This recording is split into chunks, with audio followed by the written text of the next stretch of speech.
Ce mois-ci, on dit adieu à certaines séries et on en découvre d'autres pour la première fois. 12 sorties pour le mois d'août, du polar spatial à la comédie de pompes funèbres. C'est parti! This ends if we destroy the box. It can't. Dark Matter attaque une deuxième saison dans une drôle de position. La première a déjà raconté le roman de Blake Crouch d'un bout à l'autre et aucune suite n'existe sur papier. À partir de là, les scénaristes avancent à l'aveugle et ça peut aussi bien relancer l'histoire de la famille des scènes que la faire tourner en rond autour de la même idée des vies non vécues. Crouch reste aux commandes, c'est donc le père de cet univers qui tient le volant. Joel Edgerton et Jennifer Connelly reviennent. La famille s'installe enfin dans une réalité paisible et ce calme tient à peu près jusqu'à la fin du premier épisode. Can this be right? 13.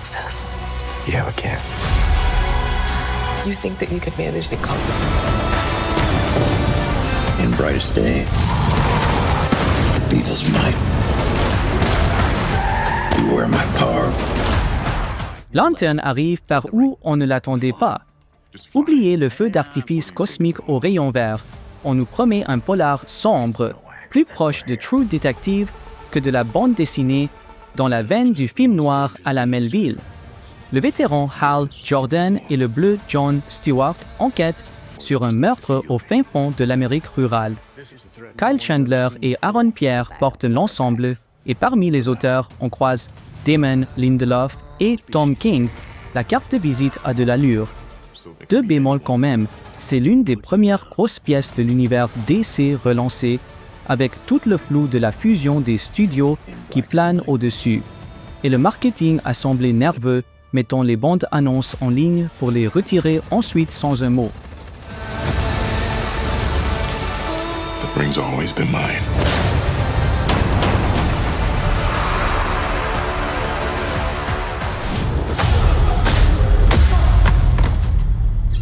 Told you. Tell me over. What happened to those people? À ce stade, Richard tourne comme une chaîne de montage sans panne, et c'est là tout son intérêt comme toute sa prévisibilité. Alan Ritchson rejoue l'armoire à glace au flair de détective, cette fois d'après le roman Gone Tomorrow. Il voit une femme mettre fin à ses jours dans le métro new-yorkais et se retrouve, l'air de rien, embarqué dans un complot qui ne le concernait pas. Le schéma ne change pas d'une saison à l'autre. Il arrive, casse des os, repart. Et c'était exactement ce que le public réclame. La franchise grossit au passage, avec le spin-off sur Negley juste après le final, et une 5e saison déjà lancée.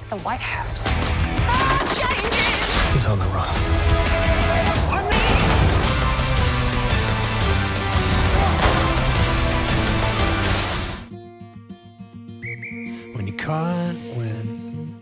Avec la 4e saison de Ted Lasso, je suis partagé.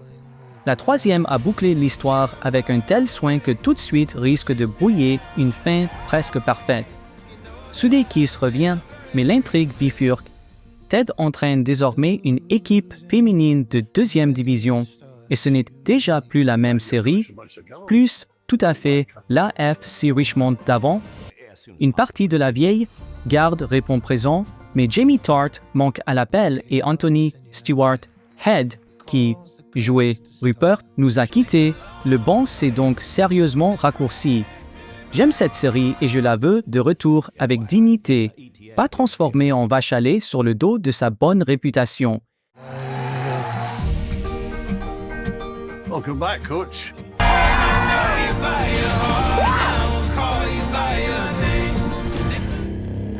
We've danced around this forever.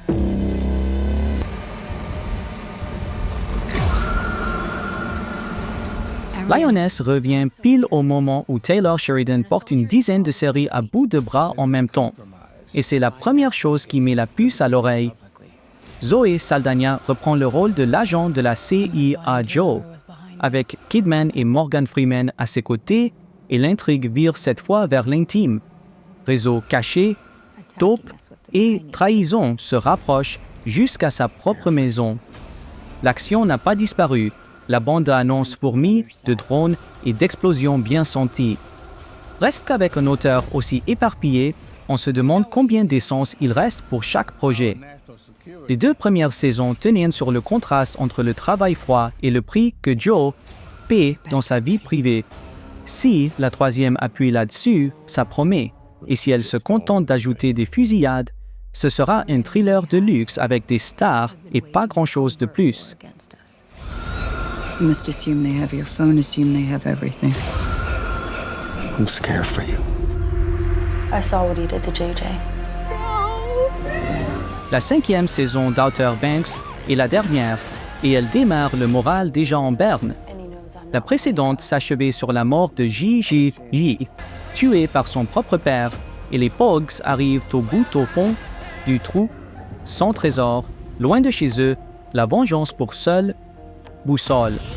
Les 10 épisodes tombent d'un coup, sans découpage, Netflix ayant enfin entendu l'agacement du public face au fractionnement de la 4e. Et soyons francs, l'histoire de ces ados chasseurs de trésors a depuis longtemps basculé dans le pur feuilleton, avec des gamins qui font le tour du globe et survivent à n'importe quel hachoir.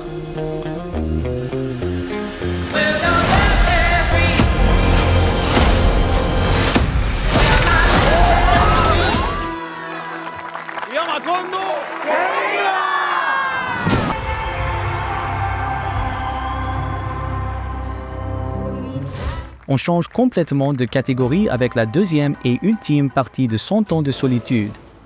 Netflix mène à terme sa production latino-américaine la plus ambitieuse, l'adaptation du roman de Garcia Marquez, ce livre qu'on a longtemps qualifié d'inadaptable. La première partie a récolté des éloges quasi unanimes et transposé le réalisme magique sans le trahir.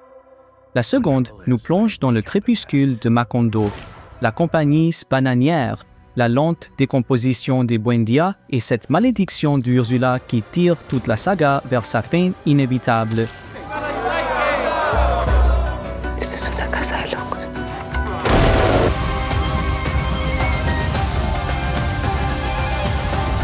Is 15 minutes. Planning for potentially 45.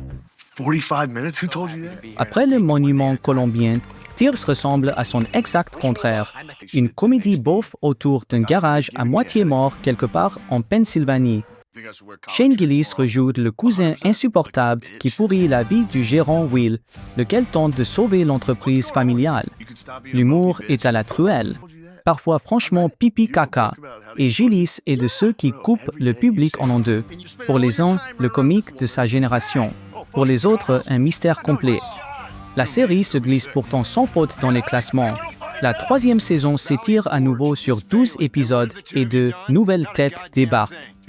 Je n'appellerai pas ça du grand art, même en forçant, mais Tire a le charme de la discussion, de comptoir avec le pote à la langue bien pendue. What are you doing in there? The business. Sure you're not jacking off? Shane. This is what it's all about. Shut! It's for us. It's for the road. You guys know where you stand now, right? Everybody's been through so much. It's not the right time. You have to find a way. Pour qui s'ennuie du mélo adolescent, la 3e saison de My Life with the Walter Boys sert le menu complet, triangle amoureux, ranch dans le Colorado et une fille tiraillée entre 2 frères.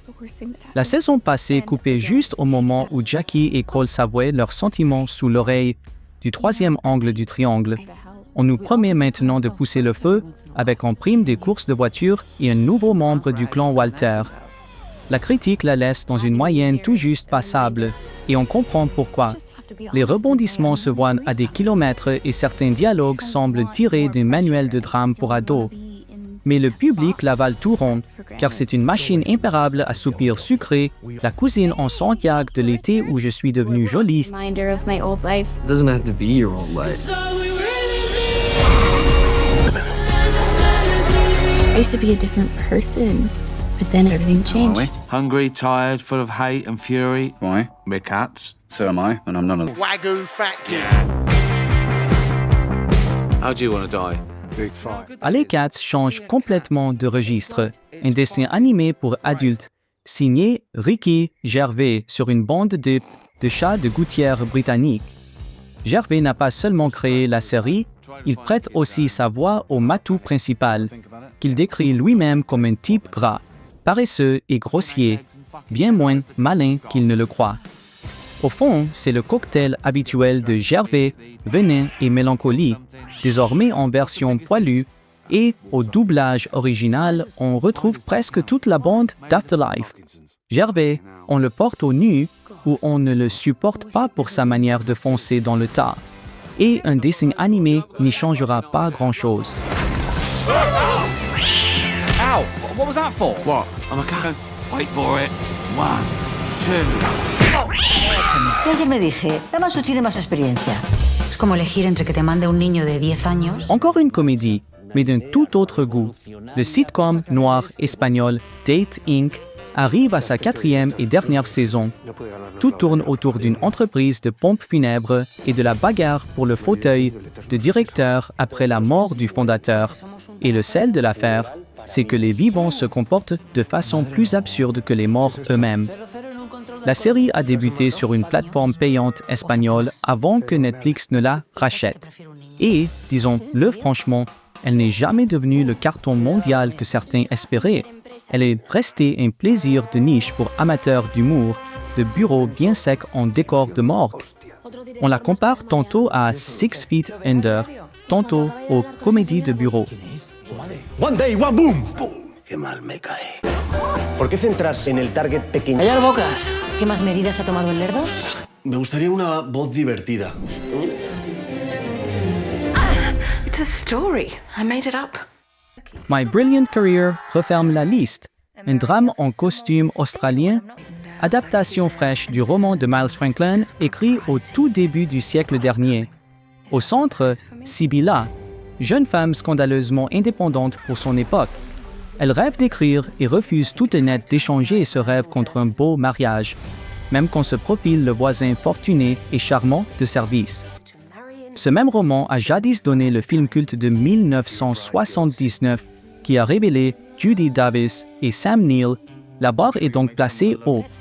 Netflix promet une relecture vibrante et là je croise les doigts, car la plateforme a la sale manie de polir les classiques jusqu'au brillant de cartes postales en gommant toutes les aspérités.